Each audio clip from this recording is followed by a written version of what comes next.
Taurus! Kumusta po kayo guys? Okay, so Taurus, maraming salamat po sa walang sawang pagsubaybay sa ating mga reading. And kung kayo ay bago pa lang sa ating channel, mag-subscribe na po kayo guys. And i-click mo na rin yung ating notification bell para lagi po kayo guys updated sa ating mga bagong upload. So tignan natin Taurus, ano ba ang inyong gabay kapalaran ngayong taong 2024? Tignan natin ang inyong first, second, third, and fourth quarter. Doon muna tayo sa inyong first quarter, no? Gabay kapalaran ngayong first quarter. Taurus, Sun, Moon, Rising, and Venus sign.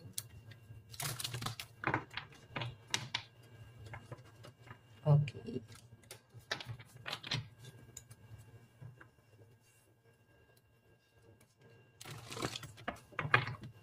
Gabay kapalaran.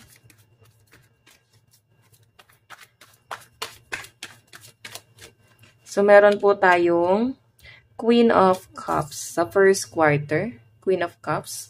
Second quarter, Spirit Guide para kay Taurus. Meron tayong Nine of Wands. Okay. Third quarter, Spirit Guide. Meron tayong Queen of Swords. Fourth quarter, Spirit Guide.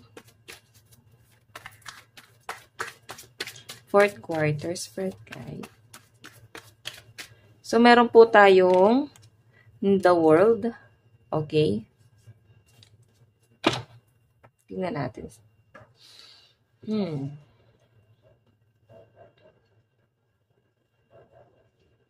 Okay. So, guys, kuha pa tayo ng additional message.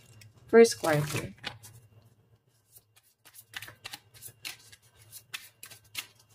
Meron tayong guide.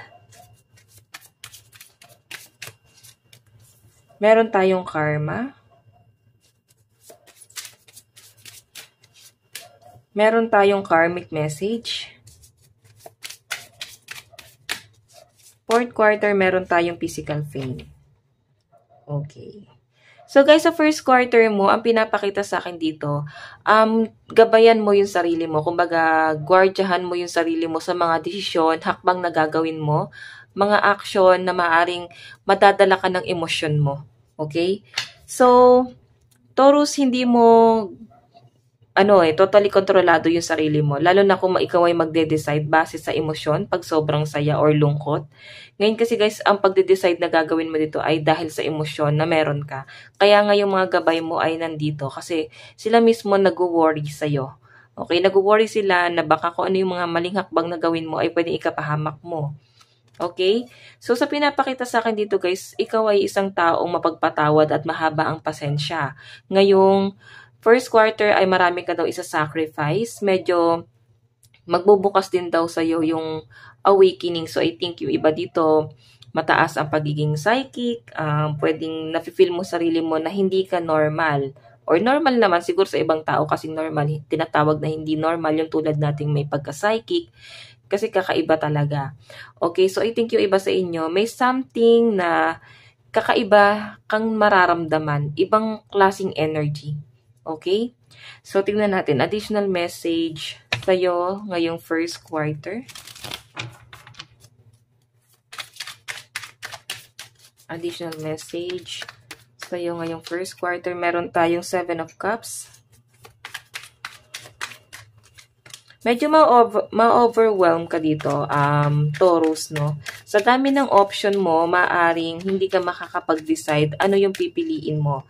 Medyo may mga magpapagulo sa isip mo, no?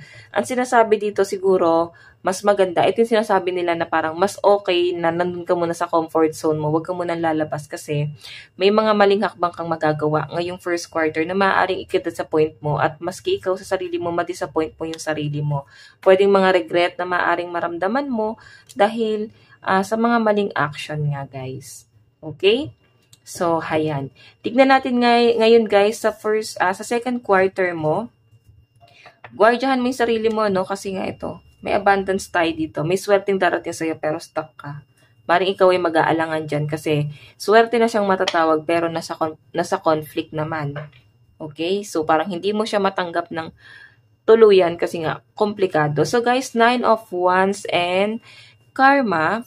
Sa second quarter mo, I think, eto yung mga taong nakagawa sa inyo ng pagkakamali, kasalanan, mga taong minaliit ka, mga taong dinown ka talaga ng sobra. So, ang sinasabi sa akin dito, guys, protektahan mo yung sarili mo sa mga ganitong klase ng mga tao, mga negative energy na lumalapit sa'yo.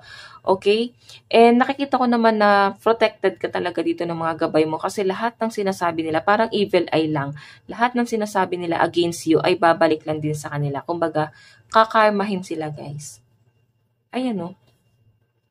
So, ito ay good karma para sa'yo kasi mismong mga gabay mo na yung gaganti para sa'yo. Kasi ikaw, wala kang ime, kinahayaan mo, hindi ka pala ganti. Taurus, ikaw yung tipo ng tao na talagang sobrang kalmado.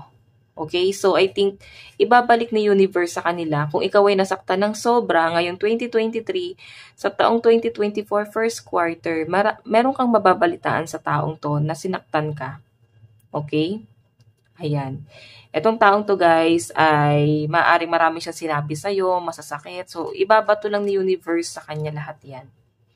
Tignan natin, guys, ang karagdagang mensahe sa yung ngayong second quarter. No? Karagdagang mensahe ngayon sa'yo sa second quarter. Okay, ayan.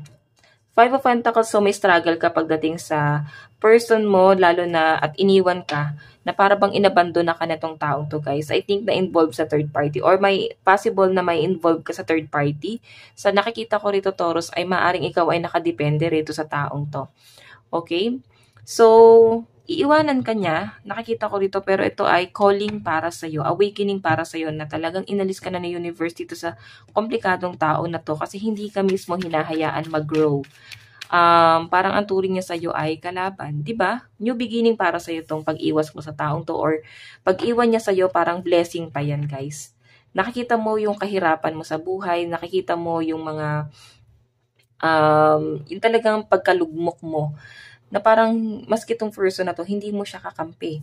Nilagay ka pa niya sa third party. I think paulit-ulit to, guys, hanggang sa parabang hindi mo na to kinaya. Ngayon, siya mismo yung magde-decide dito at magiging blessing pa to sa inyo, Taurus, kasi abundance. Ayan, no? Magiging maganda ang daloy ng pera sa'yo ngayong second quarter. Diba? Ready ka dito, yan, no? Protect what you have created. Be prepared, never give up. Ask your angel for help, environmental activism, and animal rights. Kung ganun kanya tinrato, guys, babalik sa kanya yan. At puro positive lang ang ma-adapt mo ngayong second quarter, guys. So, napakaganda, guys. Kung naramdaman mo yung kahirapan sa pera, sa pinansyal mo, ay parang hindi na sumasapat. Sa nakikita ko, guys, doble ang magiging balik sa'yo. Maaring triple pa. Okay? Sa third quarter mo, guys, Queen of Swords. Queen of Swords and Karmic Message. So, ito, guys, merong mensahe sa'yo sa universe na para bang, tama na yan, naiganti na kita. So, magpatawad ka na at mag-move forward ka na, mag-move on ka na at mag-heal ka na sa sarili mo. Ngayon ay bumuo ka na ng sarili mong plano para sa sarili mo. Kasi, I think, ito ay parang inadya ka talaga ni universe para dyan. Kasi para sa'yo talaga yung trono na yan, guys. Okay? So, hayan, maaring meron ka mababalita ang mensahe. Ngayong third quarter na yung impact sa'yo ng second quarter ay daladala mo pa rin sa third quarter. Ayan, no? Okay? So, tignan natin, guys, ang additional message sa'yo ngayong third quarter. Additional message. So, meron tayong The Magician. Meron tayong Queen of Swords. And also, we have Judgment. So, Queen of Swords, sa pinapakita sa akin dito, guys, yung pa rin yun, no? Pagpaplano para sa'yo. Medyo magiging masipag ka talaga. Hindi medyo, talagang magiging masipag ka ngayong third quarter. Kumbaga, parang ma-feel mo yung pagiging flexible, and sobrang napaka-energetic, napakagaan ng energy para sa'yo, guys. Hayan yung nakikita ko sa inyo, okay? So, magiging maayos ang daloy ng pera sa'yo, guys, at yung mga tao sa paligid mo na talagang may mga inggit sa paligid mo, pero wala na silang magagawa. Talagang ibinibigay na sa'yo ni universe itong swerte na to. Napakaganda, Taurus, no? Napakaganda kasi talagang ikaw ay magiging workaholic talaga sa third quarter. Okay? Blessing to para sa'yo. So guys, tignan natin pagdating sa fourth quarter naman. So the world, ito guys ay ending, no? Kumbaga tinatanggap at niyayakap mo na sa sarili mo na para sa'yo talaga to. Kung makikita mo physical pain, ito ay para bang mabigat yung trabaho mo pero worth it kasi nakukuha mo yung stability. So may nakikita ako dito guys, ayun, napapalibutan ka ng mga pentacles. The world is ending. So may 8 dun sa taas, infinity kasi ang 8. So, I think magtutuloy-tuloy ang daloy ng pera mo hanggang sa fourth quarter, Taurus. Napakaganda nito. A brilliant success, a time of joyful accomplishment, and spiritual enlightenment, freedom to do whatever you want, be proud of yourself. Diba? Maging proud ka sa sarili mo na narating mo to, Taurus. Napakaganda nito at magiging maayos ang daloy ng pera sa'yo. Second, third, and fourth quarter. Yung struggle mo lang ay sa first quarter. Pero syempre, i-claim lang natin yung mga positive, guys. Kasi hindi na talaga natin maiaalis sa buhay natin yung mga negative. Kasama na talaga sa buhay natin yan. Tignan natin, guys, ang inyong advice. Advice naman po ni Taurus. Meron tayong way of faith. So, ikaw, focus ka lang sa kung ano yung pinaniniwalaan mo. Siyempre, maganda pa rin na makinig ka sa advice ng ibang tao para sa karagdagang knowledge. Okay? And i-absorb mo lang yung mga positive thoughts. Yung mga negative, i-release mo na yan. Tignan natin, guys. Meron tayong listen to advice. Diba? Kakasabi ko lang, makinig ka rin sa advice ng ibang tao para sa karagdagang knowledge. Okay? So, meron tayong return to joy. Diba? Ngayon taong 2024 ay babalik na yung kaligayahan na nawala sa'yo. Yung inner child na nawala sa'yo ng matagal na panahon, eto na yun guys. Magiging magaan na lahat sa'yo. Okay? So Taurus, napakaganda ng reading mo and congratulations kasi mukhang ito yung pinaka magandang taon para sa'yo. Okay? So Taurus, ito lang naman po ang inyong mensahe. Hanggang sa muli, God bless and love you. Thank you!